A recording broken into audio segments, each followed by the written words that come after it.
Good morning, Bitcoin. Today is Thursday, July 18th, 2019. This is Bitcoin Talk Show. The price of Bitcoin is down 3.1% with a last of 9,402, a high of $10,005, and a low of 9,320. That's $1 for 10,645 Satoshis. We hopped right back over the 10,000 barrier. We were so close to the 5,000 barrier, but we never quite broke through this time, stopping in around 7,000 Satoshis.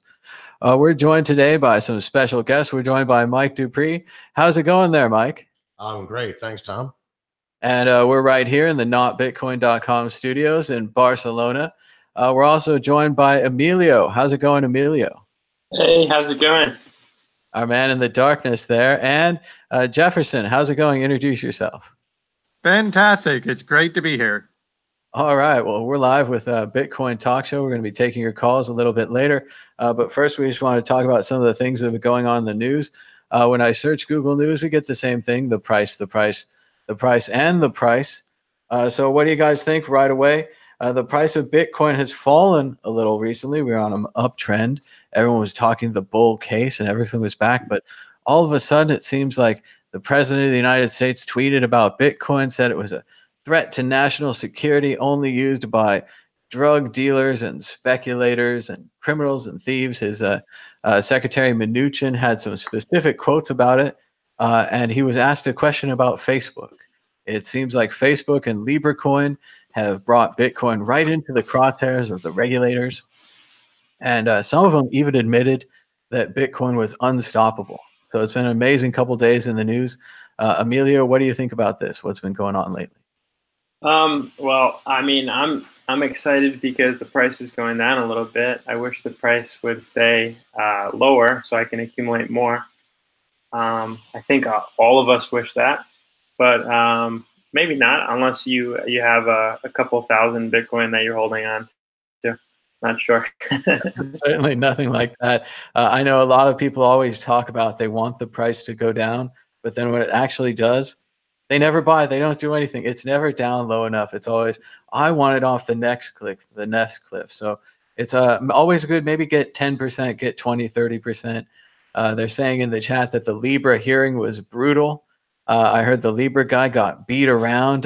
He was there to talk about the genius of LibreCoin, but instead they made him talk about the horrors of Facebook and what they did with everyone's data, and why should we trust them again with the cryptocurrency. So interesting stuff. I also saw Meltem Demore on the big shows. She was talking to Congress in the hearing. She did very well defending Bitcoin and cryptocurrency. Shout out to Meltem, friend of the show. Met her a couple of times through Digital Currency Group, Barry Silbert's group. Jefferson, what do you think about what's been going on in the news? What dragged down the price of Bitcoin? Well, there's a lot to unpack here. But if I can go with the thing that's at the top of the list, actually it's the Fed's announcement that they're going to lower interest rate. So you got a lot of money going into free money now, because every time they lower the interest rates, that's free money. But at the hearing yesterday, the opening remarks by Representative Patrick Mahendry, I think, was spot on about the long-term view of Bitcoin.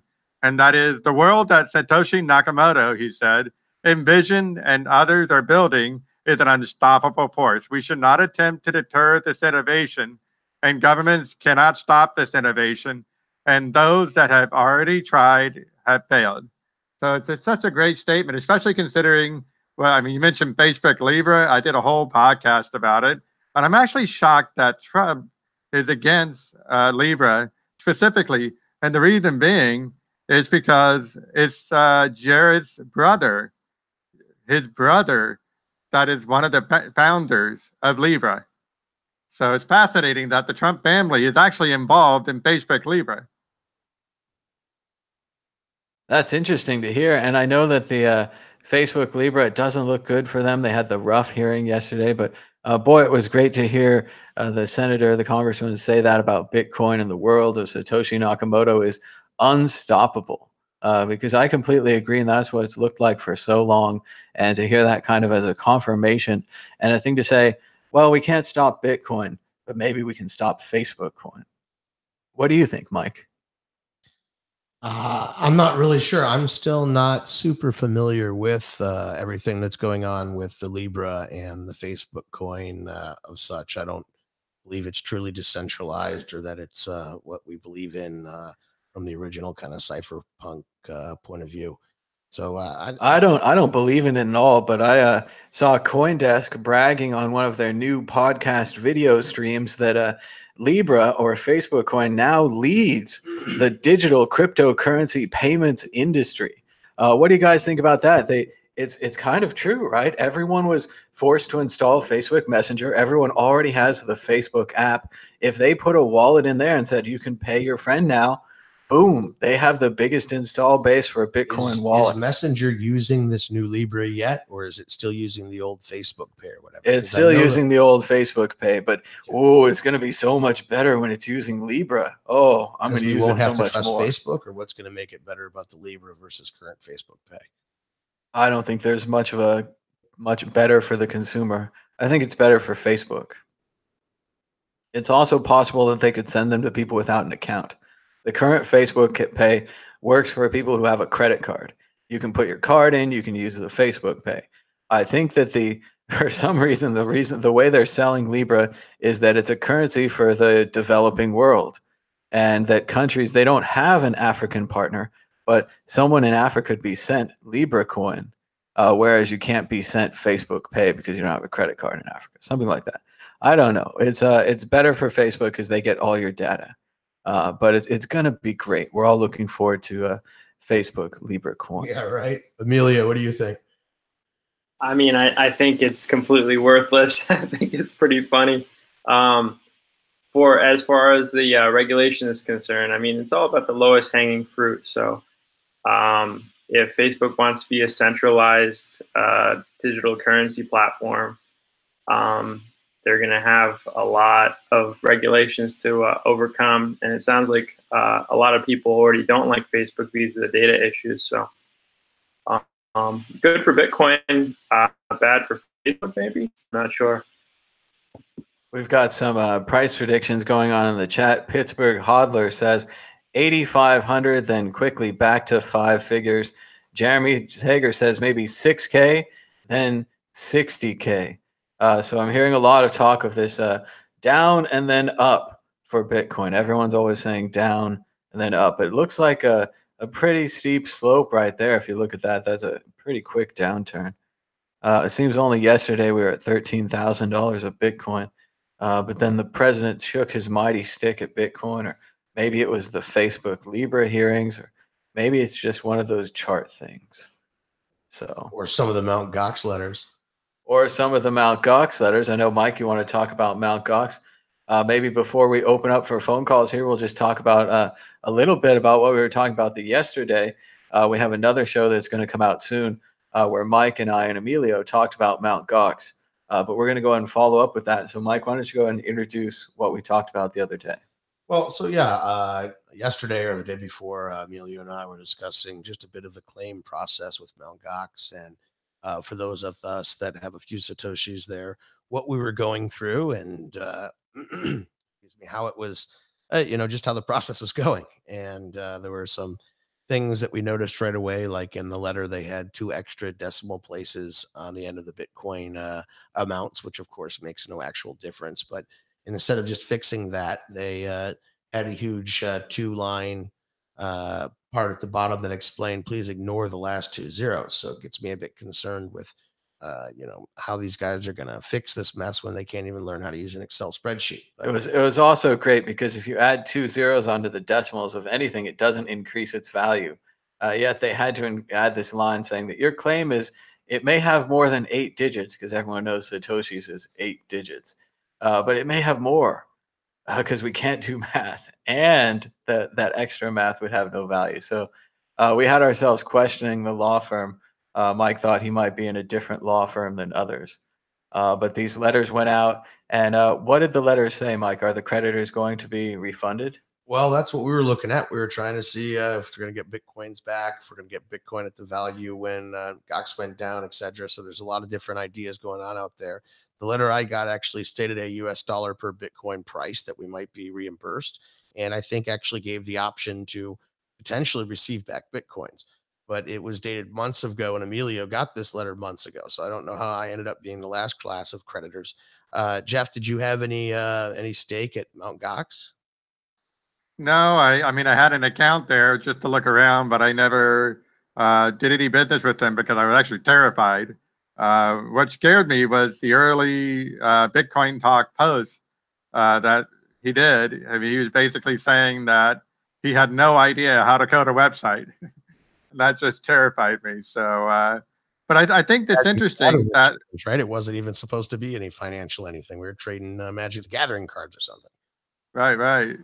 And so I think it's interesting. Actually, now they got a few creditors, I guess hawks running around.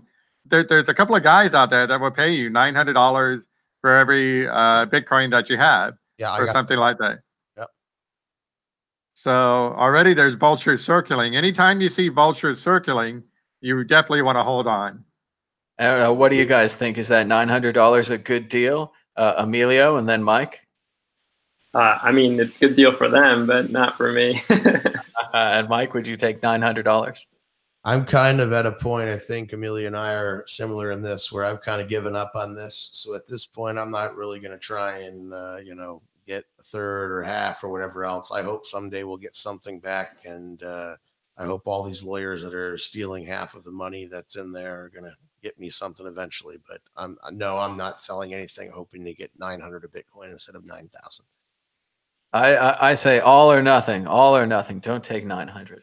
I think Amelia and I have already both just kind of written this off in our heads as we're never going to get anything back. So you know what? And of course, since we started talking, the Bitcoin price has started rebounding. It's up 1.48% to 9,847, bouncing off a low of about 9,500. But fortunately, we started the show. So everyone should, of course, remember the power of the show. Emilio, did you want to give us a little more information on what was that? You just cut out. That was it. Sorry. The audio cut out. I'm used to muting myself, but now I'm on a board with two people. Go ahead, Mike. Sorry. Oh, okay. Hey, so Emilio, on the last show, we had discussed that at one point a while ago, you had flown over to Japan because you were trying to figure out like who you were shipping these documents to and all this kind of stuff. And I wanted to get into a little bit more detail on that. What exactly was your motivating point when you decided, screw it, I'm going to buy a flight and go to Japan? Well, I mean, at that point, I really lost all hope. But I did find a sweet deal on a $300 round trip ticket from New York to Tokyo. So I said, why not? I can go on vacation and then I can go see what's actually happening, and if there's actually anyone at the Mt. Gox office, or so the office that we're sending all the documents to. What was the approximate timing on this again? This was Thanksgiving time of 2016. Okay. So you went up to the airport, and it was probably winter time over there in New York. You went over the freezing cold in the snow up to the airport and flew over to Tokyo. And yep. Well, it looked like a janitor's closet. There were no windows. It looked like no one ever goes in there. So I'm confused as to how they're accepting the mail. Is the address that you're supposed to send your claim into via snail physical mail, or this was the Mt. Gox office, or what address? How did you find this janitor's closet? This was the address that we were sending, I believe, sending the mail to. But maybe I'm thinking of the other one. Maybe this was the creditor's office, I think, or I think the creditor's office is where we were sending the mail to. So, over there in Japan. What was that? How long were you over in Japan? We were there for 9 days. Okay, so what did you do other than visit this janitor's closet? Was there any other? I mean, there was so much to see. It's a different country. Everyone there seems like they follow the rules. So, like in New York, there's a lot of jaywalking. In Japan, there's no jaywalking. And if there's no cars coming, but it says not to cross, no one crosses. Very, very interesting. I remember that. I lived in Japan for a while. I think in Shinjuku, they actually have every time the light changes, 10,000 people cross the street. Yeah, that was really cool to see. And But then I really, took the high-speed rail to Kyoto. what else did you do though relating to Mount Gox and trying to recover your lost assets there? I mean, I tried to contact the lawyers. I tried to bang on the door. I did that for a couple of days. I mean, it was empty. There's no one at that office, and people knew about it. Offices or anything else around there? Did you ever talk to anybody that worked for Gox or for the law firm or? No, I tried to get in contact with the law firm, and yeah, there was no one that was really working on it. It seemed they all knew about it. People in the area knew about it, but they really didn't know anyone that worked there, and they never saw anyone enter or exit the office. So this is similar to the time that that guy went to Mount Gox with his demanding his frappuccino from Mark Karpellis. Was this the kind of office Mark would work out of, or is this much later? This is the bankruptcy office, right? A bunch of bouncy balls there. No, this is definitely the bankruptcy office. Mark would never work in this kind of janitor's closet. So even the bankruptcy office is bizarre and mysterious in the strange world of Mount Gox. Everyone remembers Mark Karpellis and his cat and the servers that might have just been computers in his office. But even the bankruptcy. So did this fill you with hope for the bankruptcy proceedings? Were you able to advance your claim at all by going to Japan? No, this just basically was the closure for me to realize that I will never ever see any of this money back. And if I do for some reason, it's going to be amazing. Hey man, I'm with you on that. I thought the same thing a long time ago, so I've already kind of given up hope as well. But maybe that letter that I got last week that you got 3 months ago or whatever, that actually stated prices for Bitcoin that weren't 300 a Bitcoin or something like that, and that talked about Bitcoin Cash and about even potentially being able to get back some Bitcoin. It kind of gave me a little bit of hope, but I'm not going to hold my breath. So what else we got in the news, Thomas? Well, I love the idea that they would also give you back Bitcoin Cash. They just every kind of carrot is being dragged above your heads. They said that they sold the Bitcoin Cash at 900 per Bcash. You practically own shares in Mt. Gox now. You own some kind of a share in some kind of a thing that's gathering some kind of money that's going to be distributed someday, maybe to somebody that no one knows. And yet at the same time, that money's still growing. Like remember at one point, liquidated some of it, I think. At one point they were like, oh, they have these Bitcoins, but if the price of Bitcoin goes up to this, then boom, they would be ready to give everyone all their money back, at least in dollar value at the time of the loss. And Bitcoin hit that number. And then we had all those liquidations, like you're saying, Mike, and they drove down the price of Bitcoin for a while. All went to where did that? Well, it obviously didn't go to this janitor's closet. Emilio, were you able to visit the lawyers or the attorneys, or are there any other addresses on the Mt. Gox documents that you could have gone to? The law firm I tried to visit, I actually went inside some law firm's office, and there was no security, so I was just like rummaging through the cubicles, but there was really no one there except for this one guy who was like working on like filing paperwork, and he was sitting on the floor. I don't know. It's pretty open there. Like I could have literally walked out with a majority of the documents, and they're just trusting people. It's nice, but I mean, I would have loved to speak to someone else about Mt. Gox, and that was disappointing. That's too bad. And I think the original man in the photo, I forget his name, but I think he went all the way from Denmark to visit Karpellis and to hold up his sign and to be angry. And I don't think he got his Bitcoin back either.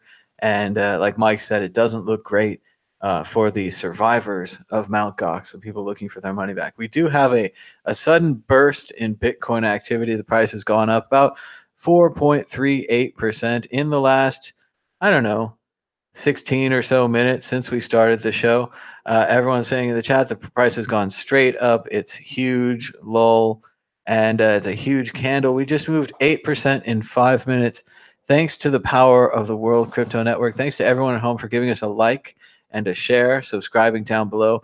Only you really can make the price. In 5 minutes? Yes, it went up 8% in 5 minutes. It's a hot one. It's a hot one. So, of course, the price is directly tied to the news, as the media has taught us. But we were going to go back a little bit more than 5 minutes. We're going to go back and check out the power of this board. I'm pretty sure we're going to be able to play this video straight off. Here's Secretary of the Treasury, Steve Mnuchin, responding to a question about Facebook. This is a little old, but I still think it's great and fun and worth talking about. We're going to try it full screen. We're going to try it with sound. Here we go. Big money, all the cards. Oh, it's good. No, it's not going to work. Muted. Volume up. Oh, all these buttons. Oh, it's because the sound is not going out through here. How about through this one? This time for sure. President's view. Mr. Secretary, at the social media summit last week, the president essentially accused the social media giants of an animus against conservatives. Can you assure the markets and everyone watching that whatever action this government will take is not a result of the president's view that these social media giants are biased against him? Well, again, what I will tell you is the president does have concerns as it relates to Bitcoin and cryptocurrencies. And those are legitimate concerns that we've been working on for a long period of time. But no, we're not going to target any one entity. Everybody's playing by the same rules. Again, whether you walk into a money service provider or whether you walk into a bank or you do it digitally, you're going to have to adhere to the same rules. Thank you, Secretary. Considering that Bitcoin is decentralized, what do you tell Americans who want to invest in Bitcoin and other cryptocurrencies? Well, one, I tell them to be careful, okay? They should be clear why they're investing in them. There's a lot of good things to invest in. Obviously, we know Let's buy some government bonds. about. But, you know, our number one issue is that, one, we don't want bad actors using cryptocurrencies. That's our number one issue. I think to a large extent, these cryptocurrencies have been dominated by illicit activities and speculation. We'll make sure that the general public and investors understand what they're investing in, and whether it's the SEC or other regulators, there's proper disclosures. And there you go. Secretary Mnuchin says you've got to be careful and that there are other things to invest in, and they want to keep bad actors from using cryptocurrency. Mike, you look like a bad actor. How are we going to keep you from using cryptocurrency? I already lost all mine. I forgot the password. So, oh, tragic boating accident happens to so many of us. Jefferson, what did you think about the secretary's statement? Has the Trump administration has they picked on someone too big? Has Goliath picked on his David? Go ahead. Well, you know, I've said this before and I'll say it again. I mean, if you want to be a bad actor, cash is king. I mean, look at Deutsche Bank. They were money laundering more than the market cap of Bitcoin at the time because cash is easy to launder. So, I mean, if you want to track your transactions, then Bitcoin is definitely the way to go. I mean, that said, it's like very much like the early days of the internet. I keep going back to that. I remember it's like, oh, don't use your credit card on the internet because there's a lot of bad actors out there. Today, I mean, look at PayPal, look at Amazon. They have your credit card. They keep it on their computers. And they are the bad actors, but that's a different story. And they're tracking everything you buy, and they know everything about you, and they're suggesting items to you right now inside your brain. I think in the future, I won't even have to order. They'll just already know. I'll just wake up and there'll be boxes delivered by drones. And it'll be like, oh my God, that is exactly what I needed. It's happening already. Amelia, what did you think about the secretary's statement? Should investors be careful? Is this just a big red flag to the American people? It's time to invest in cryptocurrencies. It's never too late. I mean, yeah, I think that's a clear buy sign to invest. I mean, if you haven't already invested in Bitcoin, I don't know what you're doing, but In bonds. Yeah. I mean, even my mom is invested in Bitcoin. So my mom doesn't even really know how to use her iPhone. So, but she owns Bitcoin. So yeah, if you haven't invested in Bitcoin already, then there's something that's definitely wrong with you. I think it's definitely a mistake for the Trump administration to go after Bitcoin, but I look forward to it. And just like a lot of people on Twitter, I've been seeing Barry Silbert, many other people tweeting and saying, I can't believe it, how great it is. The president is tweeting about Bitcoin, his secretary is mentioning it. This is just great. We're so much further ahead than we thought we'd be after only 10 years. It's amazing. But we want to go ahead and open up the phone calls. Right now, I'm going to try to copy and paste. Let's see, I have a lot of interesting keys on my Spanish keyboard here. The price of Bitcoin is up. It is up because of Bitcoin Talk. So as everyone knows, the price is now up 5% with a last of 10,199. It's like a CVS. It's like a QVC call-in show. It's just the price goes up as you guys call in and we keep the show on the air. You can Skype us now at World Crypto Network, all one word, or at 1-518-600-1949. The price is up 5%. We're going to check out the chat, see if you guys have anything you want to talk about in the chat. Let us know what's going on right there. Andy Anderson says he launders Bitcoin by wiping off his ledger. Zaza says someone is a random noob, but they kind of like him. There's someone yelling at us in the chat, but we think he's funny. James Kirk says, from the axis of evil to bad actors, they all use USD. Mike, what do you think about that? I think that every day, US dollars and fiat, let's not pick on America here, come on. Pounds, euros, yens, fiat currencies in general are used for far more money laundering, drug trafficking, sex slave trafficking, all this kind of stuff than the entire market capital of Bitcoin is. So, I mean, it's just ridiculous to say that bad actors are enabled by Bitcoin when they are enabled by fiat currencies just as easily.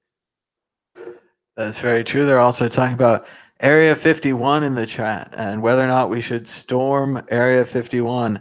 Hashtag storm Area 51. What do you guys think about this whole campaign? It's happened on Facebook. They have more than 1 million people who say that they're willing to run arms behind them straight at Area 51, so that they can hashtag get them aliens. It seems kind of like that classic story of the emperor having no clothes. Well, I mean, you're going to get shot. Yeah, it's a terrible idea. No one should do it. We're not suggesting it. But the very idea that Area 51 keeps trending on hashtags every single day just seems to me like the emperor has no clothes. Are there aliens there? Are there top secret military aircraft? What do we need them for? Who are we fighting? I mean, I guess the Cold War is back on. We're having Cold War II with Russia. We're friends with Europe. We're friends with Latin America. We're friends with Africa. I mean, maybe we should run in there and get those aliens. It just seems like the emperor has no clothes. What do you guys think about the whole Storm Area 51 movement? Is it just a joke, or could it be more? Let's go to Jefferson and then Emilio. Then we'll go to Mike, who'll bat cleanup. Go ahead, Jefferson. Well, I think there's probably a lot of super secret technology that they're testing at Area 51. But the thing is, it's so well known, right? I mean, everybody knows Area 51. I don't think they probably keep very much the super top secret there. I think they probably keep all the super top secret stuff at Area 52. We could never quite catch them. They just move this good stuff somewhere else. Just like Fort Knox, we could never get in there either. Emilio, what do you think about Area 51? I don't know what to think, but yeah, I think it might be a joke. Sorry, I'm not super interesting on this one topic, but yeah, it seems like a funny joke to me. Oh no, the humans distracted by stories. Here it is. It's our only caller. It's Dan. How's it going, Dan? Let's see if we can get the audio to work on the first try. Oh no, you knew it wasn't going to work on the first try. Let me push the button. There's some other buttons. See, basically you have to transmit it. You have to have one call before it works. How about right now, Dan? I can hear him. Now I can hear you. All right, Dan, you're Can you hear me? live on the World Crypto Network. How's it going, Dan from Grand Rapids? It's going well. It's going well. You guys are going to get tired of hearing from me. No, we already talked about this earlier. This is the Dan from Grand Rapids call-in show. We run the entire call-in show just so one guy can call in. It happens to be you. It's like a bit like the Truman Show, but we're not usually going to get this meta about it. Oh, right. Yeah, I've never thought about it like that. Well, we also have a camera on you. You'd be surprised. Oh, geez. I didn't notice the drone outside your window. It looks like a bumblebee. I'm not doing anything that anybody wants to watch anyway. So, I have a new theory now. Is I think Zuckerberg is going to run for president. Oh, I believe that. I believe that. If Zuckerberg runs for president, then he can be the leader of the United States. He can be in charge of the largest financial system in the world, and in charge of the largest social media system in the world. So he will essentially run the entire planet. Now, if you think back to the news article about 2 AI programs at Facebook that started talking to each other, and so they shut them down right away because they didn't know what they were saying. Do you remember that story? Yeah, I definitely remember that. It was terrifying. Just that Google had the same thing where the AIs developed their own language. I thought some of them got malicious. Right? So here's my thought is, what if they just told people that they turned them off, but they didn't actually turn them off? And really what all this is gearing up towards is the super AI that's going to take over the world. Well, have you seen all those memes and those images of Zuckerberg where he looks like Data from Star Trek? I love those. I love those. Every time I see those. It is very possible that the super AI has already replaced Zuckerberg with a robot. Ooh. And it's just a super AI Manchurian candidate at this point to be president of the United States, to run Libra, and to own Facebook. Well, is he going to hurry up and run? Is he going to run in 2020? Does he have to wait? What's his age? He might have to wait. He might have to pull some strings in the background first. If you're not over 35, you can't play ball. Well, let's see. How old is he? That's a good question. I'm sure Mike's looking it up on Google right now. We just gotta. All we need to do is say, Alexa, how old is Mark Zuckerberg? And see. Hundreds of people around the world now will have the answer to that question. Exactly 35. 35. He is 35. He could run in 2020. Don't tell me he doesn't have the money to do it. And he could run late. And then he turned 35 on May 14th, so just a month before all of this. Let's go. Hey, May 14th, the fellow Taurus, Team Taurus. There, Zuckerberg, send me a grant.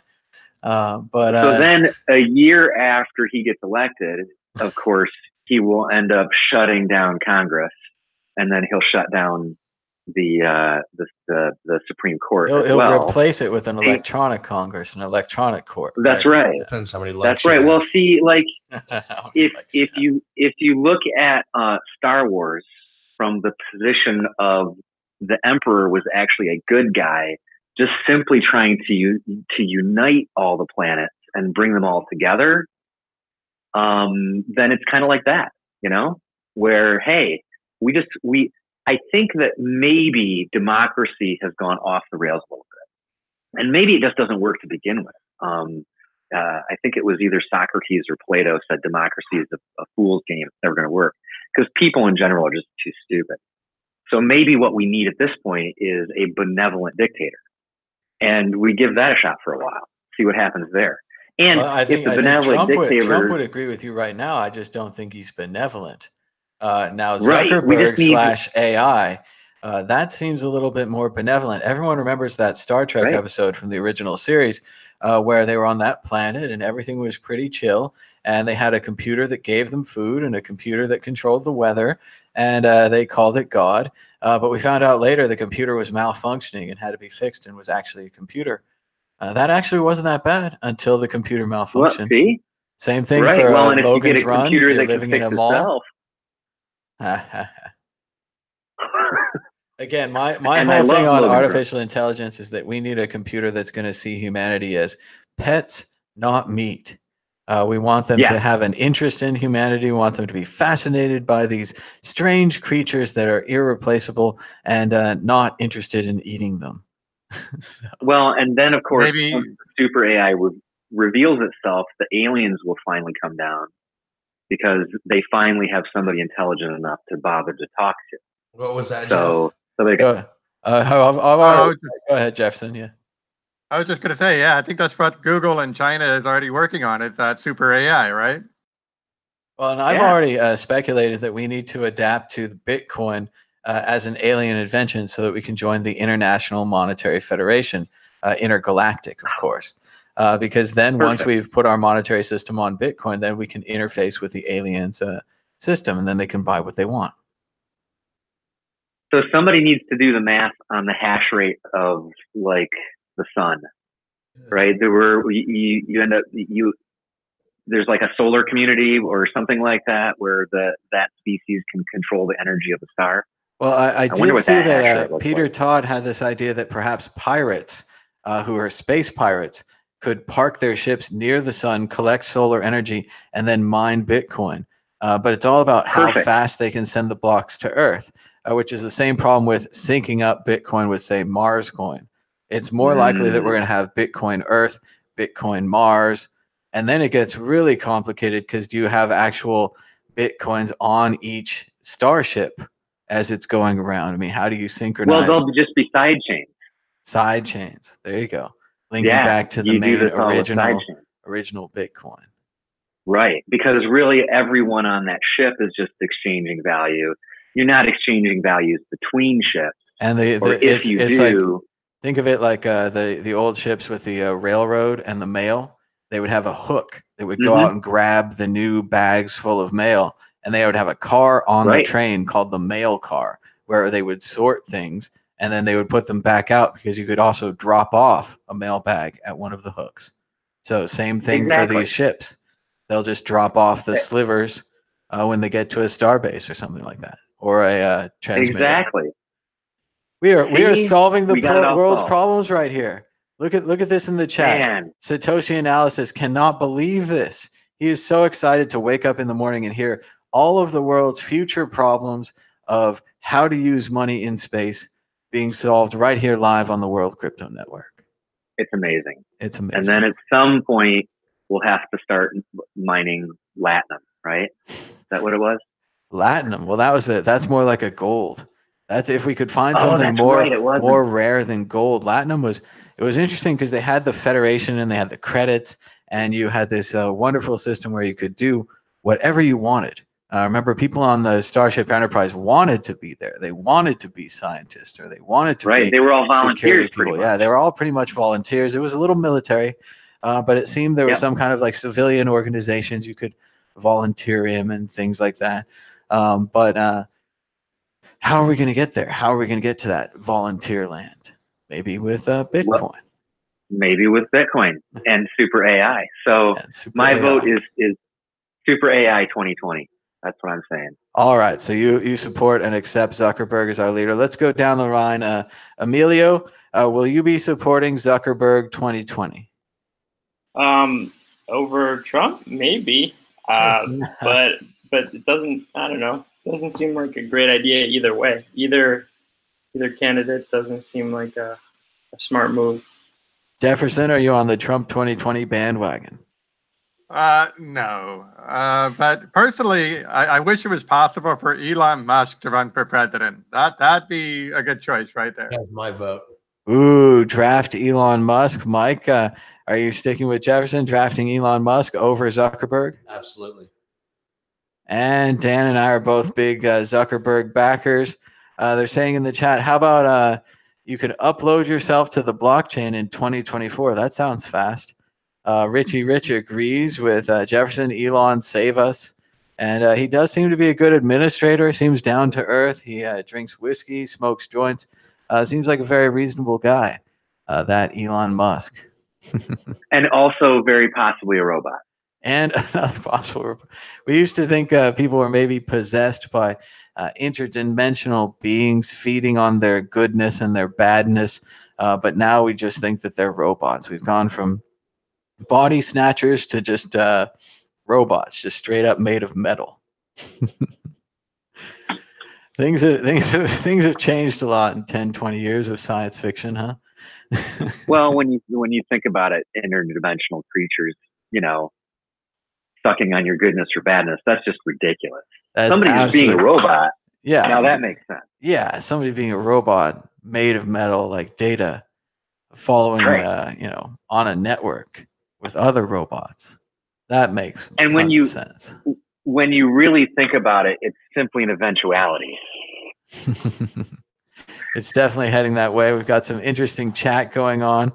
Satoshi Analysis does not think that we landed on the moon. So we're going down that way. And the world is flat. And Silent Lamb says that AI is complex and above him. That's a good attitude. Let's all welcome our new AI rulers.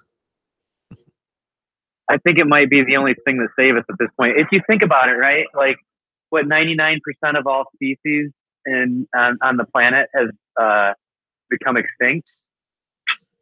So we really only have a 1% chance to make it at all, when you think about it that way. And if that's the case, I'm kind of willing to just roll the dice and try anything at this point. What the heck? We got nothing to lose. Well, I do think that we are making a lot of species extinct, and maybe even humanity.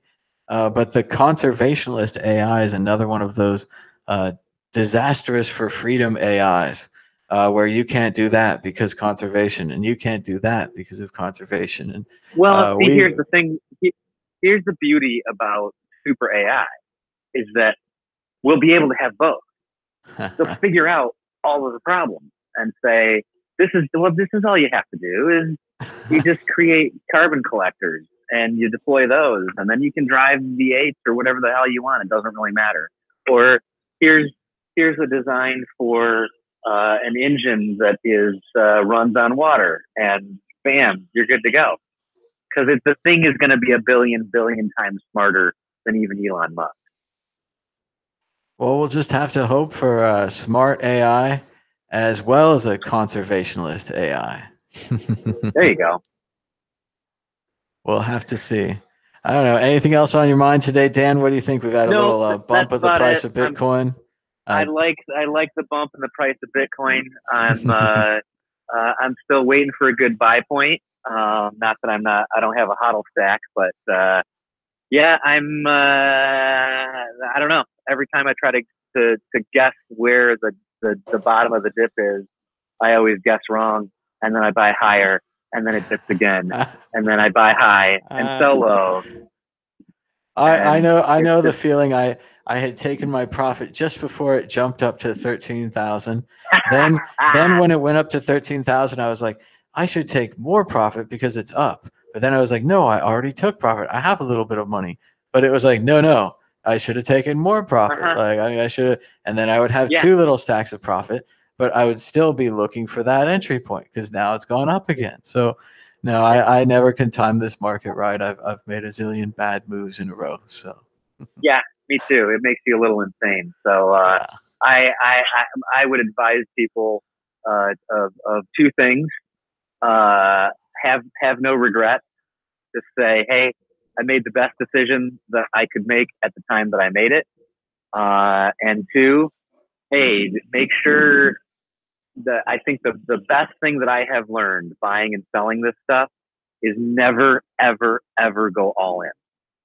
If you have a stack, if you have a portion of your account that you're trading with, which I think a lot of people do, the temptation is always, I'm going to push all my chips in and bet big. And the best thing about cutting that in half and cutting that in half again and betting with a quarter of it is that either way, even if you make a bad decision, at least you can say to yourself, at least I didn't make a completely stupid decision and just made a bad decision. So there's my advice to the world. And that's it. There you go. Zuckerberg, Super AI 2020. I will Zuckerberg talk to you guys later. 2020. Thanks so much, Dan, for the call. Give us a call anytime. Yeah. All Bye. right. Bye-bye. And Yeah, you there's can call- something to be said for that super AI. I mean, to think about it, if you had a super AI combined with the power of blockchain, that whole thing would be a completely trustless system. You don't have to, believe in it. You don't have to vote for it. It's just something that's just going to be a machine that works for us. Well, and it starts to get creepy really fast too, because with a smart contract, the AI could pay for its own hosting, and then it could pay for replication of itself, and then it could start managing Right. its own replication, and then suddenly it's everywhere, and it doesn't matter what Congress thinks. Exactly. Well, that's the thing. If you can code it the correct way, then that'll actually really completely change the power of work. Because here's the thing, right now you have to trust Zuckerberg with your data. You have to trust Jeff Bezos with your data and that he's going to get you the right product at the right time. But with trustless AI, you don't need to trust it. There's no point. Now, Jefferson, what do you think about self-driving cars? I was saying the other day that they're very safe unless someone wants to take care of you personally. What do you think about that? Well, self-driving cars have already been shown. I mean, just look at the data. They've already been shown to be very reliable, more reliable than a distracted human texting while driving. Most definitely. But what if you're in a self-driving car and maybe you're a political figure or someone that someone would want to get rid of, or you owe someone a large amount of money? Would you trust the self-driving car then? Well, there's always been problems with just people driving in cars being opped. I mean, as long as humans have been around, humans have found creative ways of offing each other. But the difference, I think, with the self-driving cars, you have more defenses against, a human trying to off you than, other types of cars. I mean, for example, right now there was what was it? There was the police now have a way of using a micro electromagnetic pulse to completely shut down a car. So, I mean, there's always a counter to any kind of technological invention, but the key is with automation, it could, and AI and that sort of thing, we could actually finally have a chance to do something with the human race. Because the alternative, trying to do it the Zuckerberg way isn't going to last that much longer. It is funny that there'll likely be a service in the future where someone will come along and you hack your car and return it to manual. This will probably be something that a high profile person like that would use to protect themselves from the potential misuse of an automated system. But Jefferson's right. There's always been ways to off people. While you mentioned that, what do you think about the idea of assassination market, something that's clearly being enabled now by smart contracts and cryptocurrency? Well, assassination networks have been around for a long time. I mean, just think back to the old days. There was have gun will travel ads in random newspapers and stuff like that. Of course, they were FBI ads, but that's a different story. But that's the thing. There's always been, the rogues that are out there willing to take your money for whatever you're trying to do. So that said, I mean, you got to think about what humans are going to try to do to each other. And when you got 7 billion of us on the planet, and well, now going to 8 billion of us on the planet, it's always the question of what do you do with all the humans? So it's my hope that something like a trustless AI could actually be that benevolent dictator, could actually guide us to that better future, give us useful work to do, and perhaps to mitigate some of the more harmful aspects of, the negative aspects of humanity. And it's certainly something that's on the board now with Congress recognizing Bitcoin, Congress recognizing the unstoppable nature of Bitcoin. And if Bitcoin's unstoppable, I agree with you. What about contracts? What about positive uses of contracts and negative uses of contracts? Amelia, what do you think about the blockchain and its use for potentially good or bad? I mean, I think it's all good, even the bad. I mean, if it works as it should, in a trustless system that offers a benefit to someone, even if it is evil. I mean, that's just how it's supposed to work. I don't think we should really mess with that much.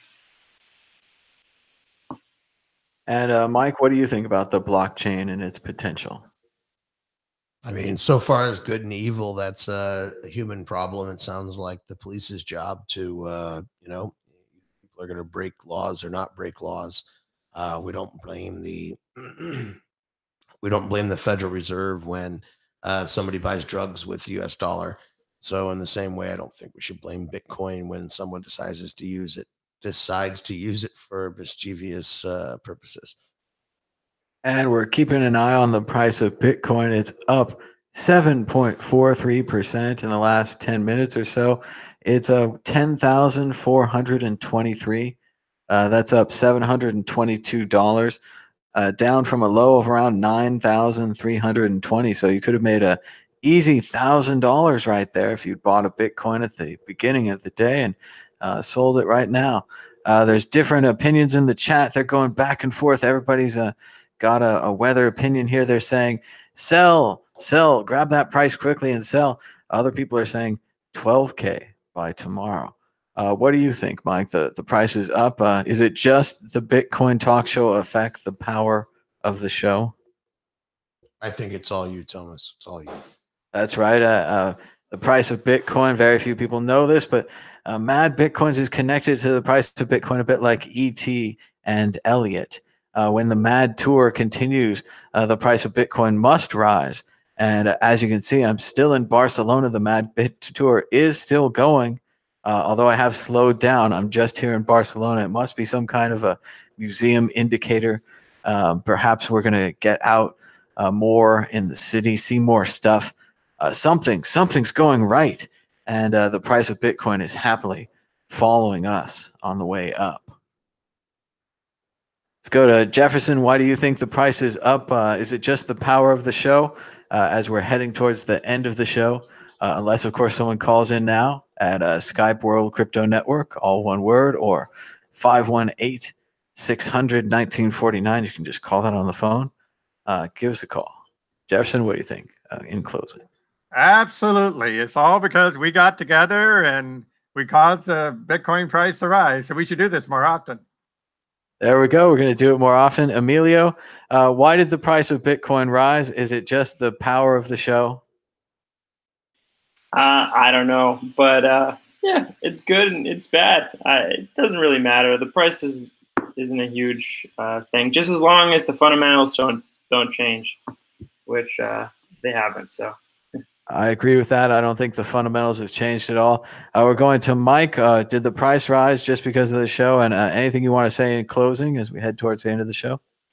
I would just say if you're going to buy Bitcoin, it's never too late. It's always a good time. Just little small amounts over and over again, and always the best way to get Bitcoin. The best way is to earn it. Get a job that pays you in Bitcoin, become part of the community, this kind of stuff.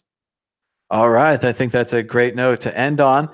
So remember to give us a thumbs up and a share. That'll help more people find the show. Subscribe down below if you haven't already. And thanks so much for watching the World Crypto Network. Until next time, bye-bye.